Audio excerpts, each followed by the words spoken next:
Here we are, looking over the South Devon landscape, but where are we?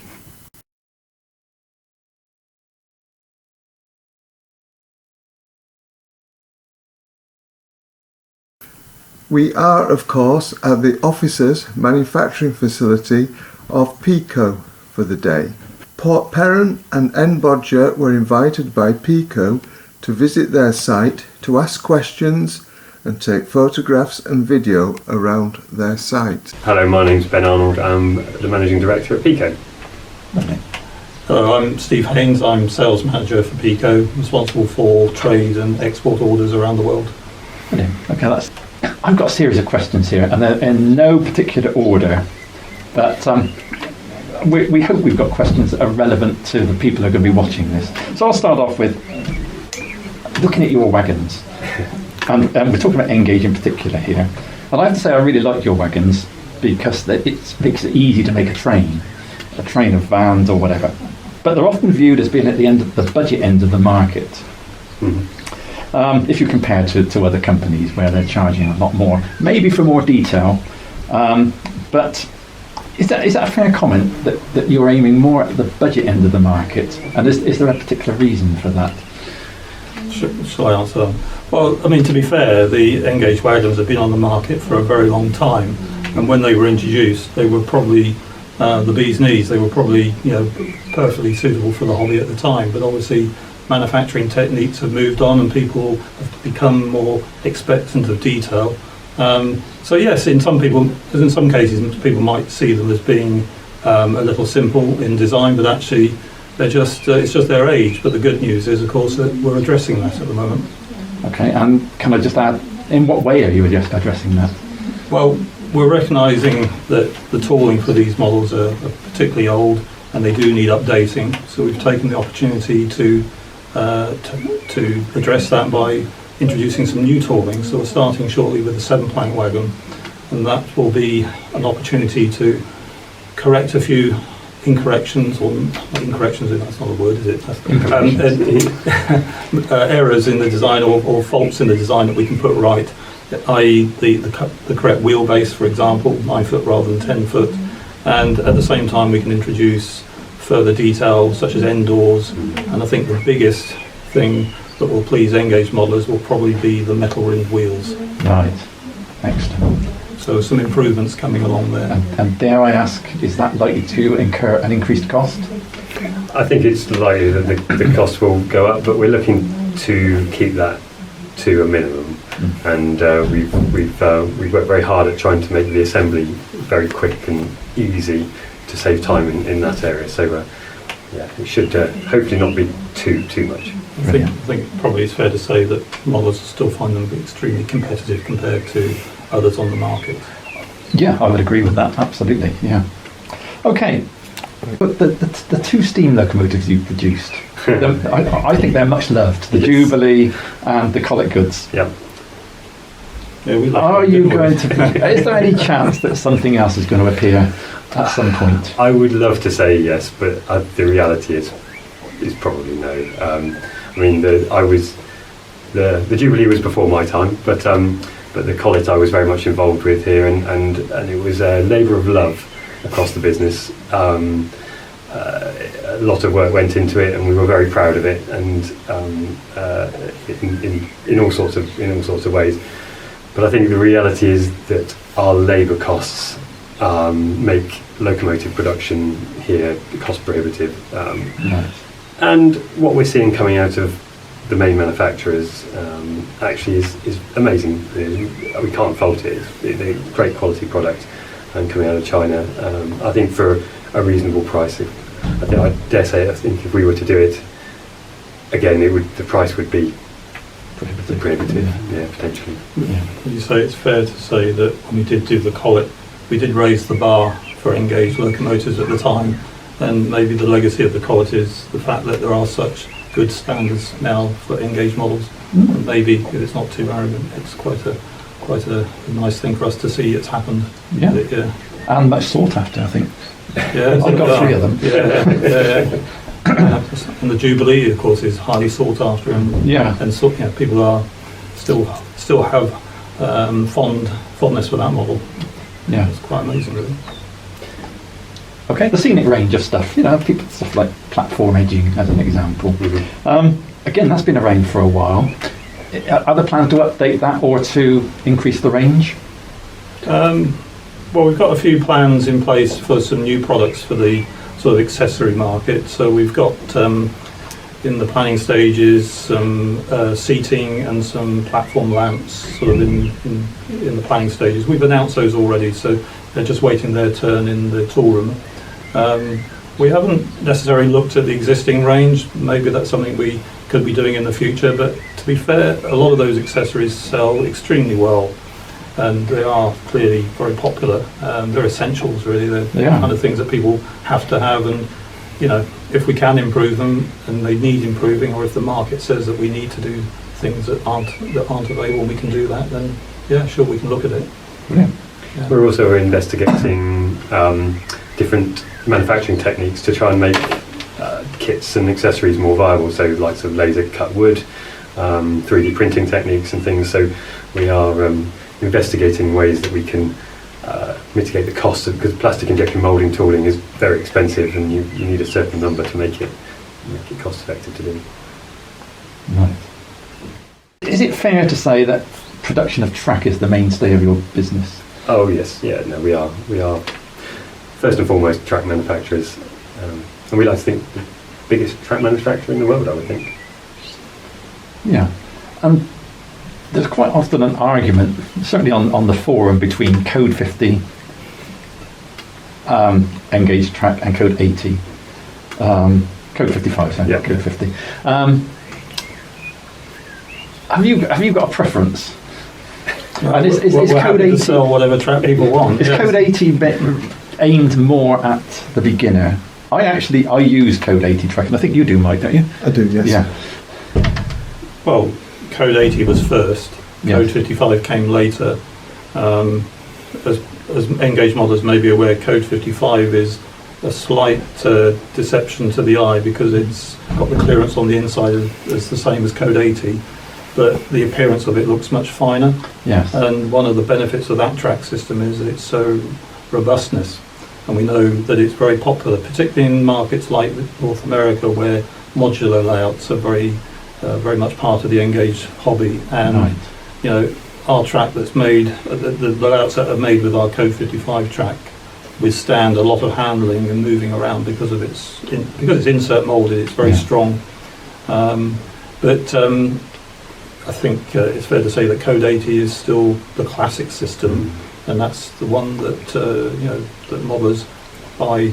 I wouldn't say in preferences. It's a very close run thing actually, Code 80 and Code 55. But we also have the set track system in Code 80. Yes. And that's obviously an important product for us as well. And talking about set track systems, can I touch on Insulfrog points, particularly the short radius ones? Yeah. On the Engage forum, nothing seems to cause more controversy than the short radius Insulfrog points. I like them. I can get my locomotives, even the short little pannier tanks and the O3 shunter will go over them. Other people claim that that is not the case. How do you see it? I mean, out of necessity, for the train set market, the Insulfrog makes it very easy to put an oval of track down and create a number of sidings without too much complexity in terms of wiring and things. Obviously, there is a dead area in that point across the frog tip of that. If your locomotives, the pickups on your locomotives aren't great, and it's a very short small wheelbase locomotive, then there is a chance that you might get a bit of stalling. But actually, from our experiments and what we do, there's very little that we can find that causes a problem. As long as you keep everything clean and you keep your pickups clean and your track clean, you can get them to run very well. But we do appreciate that Electrofrog isn't for everybody. It does add a layer of complication to things. So Insulfrog is still very much very much part of the range and a key part of the range. So, railway modelling, has it got a bright future? Yes. Particularly taking into account the economic downturn that we're likely to experience? Well, I mean, we've been through a very interesting period over the last couple of years in particular, but even before the pandemic started, we were seeing a real increase in the hobby. We were already seeing an awareness of hobbies in general, and obviously railway modelling from our point of view. So from a mental health awareness point of view, from needing to escape from your computer that people are stuck in front of every day. So we were seeing a real growth in the hobby before the pandemic. Obviously through the pandemic, we've also seen a continued growth where people are being, their travel has been limited, so the hobby I think has been a saviour for many people. At the moment, obviously we've got a different set of challenges facing us at the moment with the potential economic downturn, and I think people are nervous about costs and things, so I think we probably will see a period where it might get a little bit quieter. But historically, the hobby actually has always fared very well through economic downturns. People don't buy new cars and sofas and the big items, but they will spend a few pounds on their hobby because they get a lot of joy from that. Yes. And so it is our belief, and I hope obviously that that's what happens over the next coming years. And is that worldwide? Yes, I would say that what happens in the UK market happens everywhere. We've got presence in all the major markets around the world, and North America, across Europe, Australia. People in all these countries are facing the same challenges. In many ways, it's fair to say that in different parts of the world, the reaction to a downturn in the economy has different effects. But I think at the end of the day, the hobby is driven by the modeller and driven by their passion. And if they can find a way to continue their hobby, they will find a way, despite all the challenges. But yeah, we're fortunate that we do have such a strong export market, that we can not all our eggs in one basket, but equally, it's interesting. We can see the parallels in different markets. Another discussion that often goes on in Engage circles is what proportion of the market is Engage compared to 00 and O? Do you have any idea?